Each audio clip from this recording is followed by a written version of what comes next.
Hello everyone. तो good morning, good evening and good afternoon. ये video आप कब देख रहे हो मुझे पता नहीं है, लेकिन बहुत इंपॉर्टेंट इंफॉर्मेशन दे रहा हूँ। तो मेरा नाम है इंजीनियर विकास यादव और मैं मैथ्स का फैकल्टी हूँ और यूथ अचीवमेंट के साथ मेरा कैरियर शुरू हो रहा है।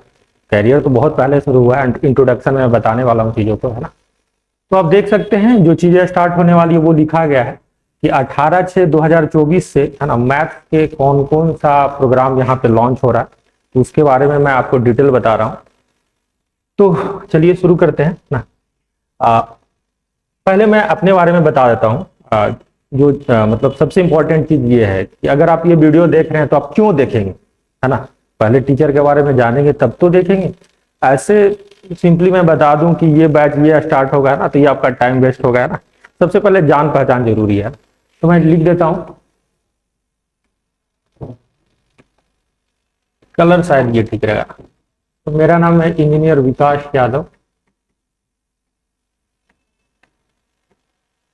उम्मीद करते हैं कि ऐसा नाम सुने होंगे, है ना, कॉमन नाम ही है ना। मेरा जो टीचिंग एक्सपीरियंस है 8 to 9 years, 8 से 9 साल लगभग मैं पढ़ा रहा हूँ, 8 से 9 साल से, है ना। Different exam like SSC, bank also, railway and all government job, different cities, है ना। जैसे मैं रांची में पढ़ा चुका हूँ, है ना। अब पैरामाउंट के गया और दानापुर ब्रांच में पढ़ा चुका हूँ। गया और दानापुर, है ना, पैरामाउंट के 2 ब्रांच में पढ़ा हुआ है ना। और भी सिटी अगर देखा जाए ना, तो जैसे मैंने वाराणसी एंड मुगलसराय, है ना, ये दोनों जगह मैं पढ़ा चुका हूँ पहले ही, है ना। तो ये बहुत लंबा अनुभव है पढ़ाते पढ़ाते, है ना। लेकिन फाइनली ये मेरा होम टाउन है पटना। होम टाउन कहने का मतलब मैं लगभग 30-40 किलोमीटर के रेडियस में हूँ। तो मैंने सोचा कि बाहर में पढ़ाते पढ़ाते तो थक गए, है ना। अब जो सफर है, बाकी जो सफर है अपने लोगों के बीच में शुरू किया जाए। तो चलिए, है ना। तो अभी का जो सेशन चल रहा होगा, है ना, तो मैं ये सोच रहा हूँ कि 2 तरीके के बालक मार्केट में होंगे, है ना। क्योंकि मेरा भी कैरियर पटना में स्टार्ट हो रहा है ना, तो 2 तरीके का बालक हमें मिल सकते हैं। एक बच्चे जो ओल्ड हैं, है ना, जिनका कोर्स ऑलरेडी खत्म हो चुका है ना, ऑनलाइन या ऑफलाइन खत्म हो चुका है, और एक बच्चे न्यू हैं। तो एज ए टीचर हमें दोनों लोगों को कन्विंस करना है, और दोनों लोग कन्विंस होंगे कैसे, है ना। तो दोनों लोगों के लिए स्ट्रेटजी जो मेरा है, जो भी ओल्ड बच्चे हमें जज करना चाहते या हमसे कुछ सीखना चाहते हैं ना, दोनों ऑप्शन है ना, तो उनके लिए एक टेस्ट सीरीज मेरा होगा, है ना, 7 to 8 PM, 7 to 8 PM, 7 से 8 बजे शाम में, है ना, ऑनलाइन एंड ऑफलाइन दोनों टेस्ट होगा जो डेली होगा, है ना। इसमें 25 क्वेश्चन होंगे, और इस 25 क्वेश्चन मिक्स्ड होंगे, है ना, सभी एग्जाम के लिए, है ना। बैंक का छोड़ दें अभी फिलहाल में, एसएससी, रेलवे, है ना, और जो भी बिहार का एग्जाम आने वाला है, ये सारा एग्जाम एक साथ का क्वेश्चन एक साथ इसमें मर्ज होगा, है ना। तो एक्सप्लेनेशन वगैरह से भी आप देख सकते हैं कि क्या ये जो टीचर है वो मेरे लिए यूजफुल है या नहीं, या इसमें कुछ बात है या नहीं, है ना। न्यू स्टूडेंट, है ना, जो फाउंडेशन कोर्स लेना चाहते हैं, है ना, उनके लिए 2 बैचेज मैंने स्टार्ट किया है। एक जो बैच है हमारा, है ना, मॉर्निंग 8 to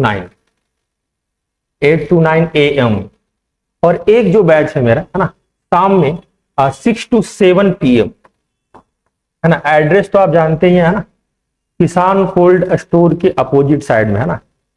तो उस किसान कोल्ड स्टोरेज का विपरीत साइड में हवा महल कैंपस है ये। तो इसी में क्लासेज स्टार्ट होने वाला है।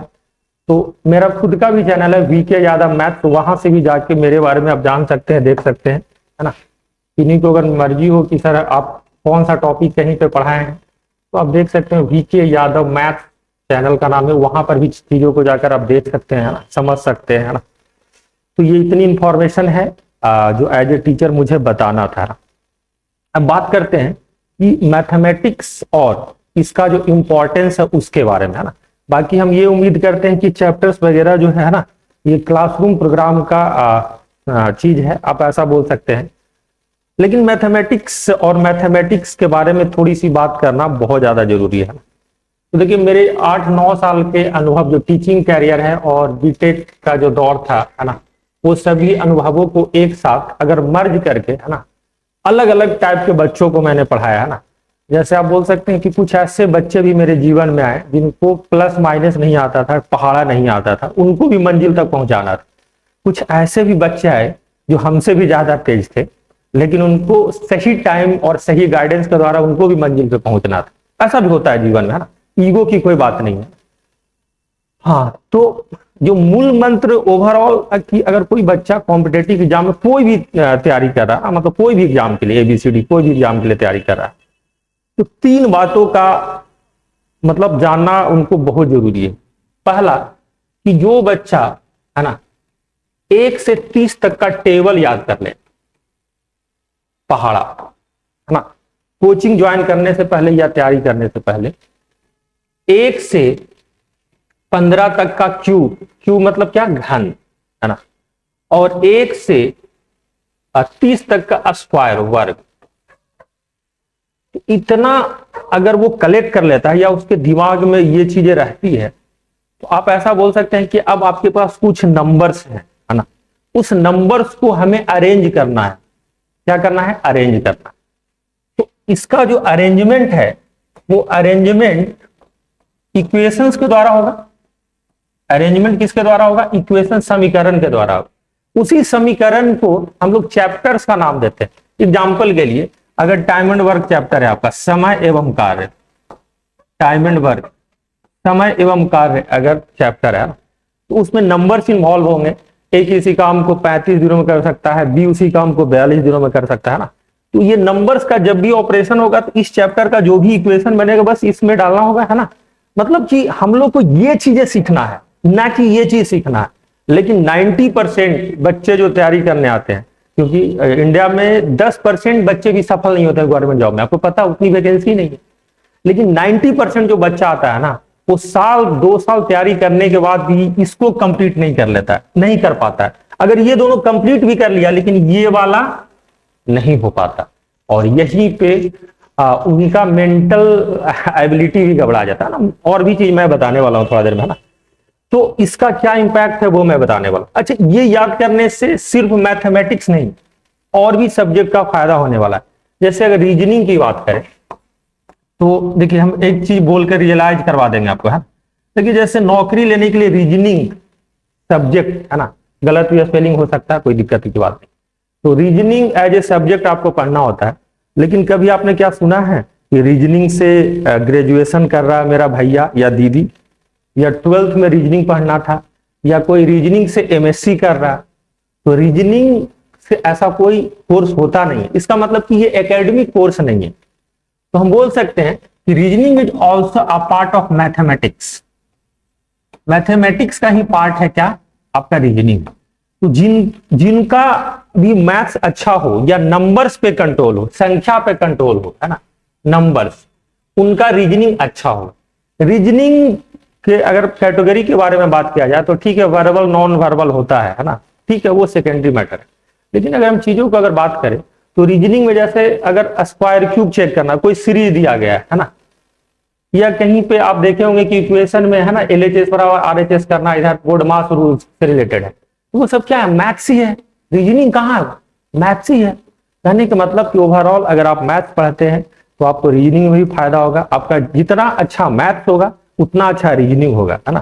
क्योंकि ये जो मेरा सफर है 8-9 साल का, इसमें हमने देखा है कि जिस विद्यार्थी का 100% स्कोर्स अगर मैथ में हो रहा है तो वो रीजनिंग में भी 100% कर रहा है। लेकिन बहुत कम ऐसे बच्चों को देखे हैं, है ना, कि मैथ्स में मतलब गोला है लड्डू, रीजनिंग में मतलब बहुत अच्छा 100% कर रहा है। ऐसा तो बालक मैंने नहीं देखा, है ना। तो आप रीजनिंग और मैथ्स को एक जैसा ट्रीट करें। खास करके बिहार एग्जाम में, बिहार के एग्जाम में, जैसे दरोगा के एग्जाम है ना, बिहार सचिवालय के एग्जाम, बिहार SSC +2 वाला एग्जाम है ना, इसमें आपको रीजनिंग और मैथ को, है ना, एक ही जैसा ट्रीट करना होगा। तो उम्मीद करते हैं कि ये सब मेरी बातों को आप सीरियसली ले रहे होंगे, समझ रहे होंगे। तो आपका कितना सपोर्ट होता है ना, इसके ऊपर डिपेंड करेगा, है ना, कि मेरा एनर्जी लेवल क्या है। ऐसे स्टिल आई एम यंग, तो एनर्जी लेवल तो बहुत है ना। तो आपके सपोर्ट की जरूरत पड़ेगी। फिर से मैं रिकॉल कर देता हूं, 7 to 8 PM है ना डेली 25 क्वेश्चन का, 25 क्वेश्चन का टेस्ट होगा मैथ का, है ना, जो ऑफलाइन एंड ऑनलाइन दोनों होगा, ऑफलाइन एंड ऑनलाइन दोनों होगा, ठीक है। और जो मेरे बैचेज हैं उसमें पुराने लोग भी नए लोग भी कोई भी ज्वाइन कर सकते हैं, पहले तो मैंने डिटेल में बता दिया है। तो ये है कितना 8 to 9 AM मॉर्निंग, है ना, और शाम में क्या है 6 to 7 PM। उम्मीद करते हैं कि इस सफर में आपको भी फायदा होगा और मुझे भी फायदा होगा, है ना। और ज्यादा वीडियो को लंबा नहीं करना चाहता हूं, फिर से मिलते हैं अगले वीडियो में। जय हिंद, जय Bharat, take care, good night, bye bye.